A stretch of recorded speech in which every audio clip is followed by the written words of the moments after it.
Bienvenidos a Ifa Stories, donde la sabiduría ancestral se une con la narración moderna.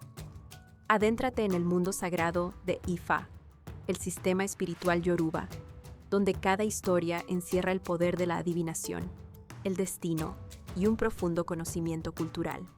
Acompáñanos mientras desvelamos los misterios de los orishas, las fuerzas divinas que guían nuestro camino, Orunmila, los irunmoles y muchos más. Cada historia es un puente entre el pasado y el presente, tejiendo lecciones atemporales que inspiran, iluminan y transforman. Abraza la sabiduría, honra la tradición y embárcate con nosotros en el corazón de Ifa. Suscríbete ahora y deja que las historias te guíen. Para explorar historias yoruba completas, enseñanzas de Ifa y sabiduría ancestral, visita nuestro sitio web www.ifastories.com.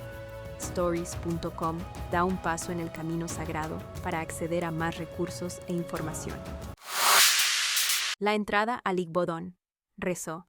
Turameji, Runmila Asukundifa Imale, Awoni Ileni Ibo, Bayekun Aun Lesile, Emeba Baraba Niregun Runmila, Egba Awobara Nife. Adifafun Olofin, Adifafun Sango Ati Runmila. Historia. En los primeros tiempos en la tierra, Runmila era el dios de la tierra de los Ubo. Runmila siempre comía chivos y gallinas, pero los Ubo también querían comer igual que él.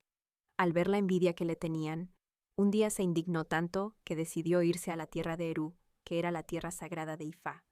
Mientras Runmila se dirigía hacia la tierra de Ifa, se encontró con dos árboles bastante extraños. Iba a tomar una hoja de uno de ellos, pero al acercarse, vio un saco con el fruto del árbol, los sagrados kin, y lo recogió, continuando su camino.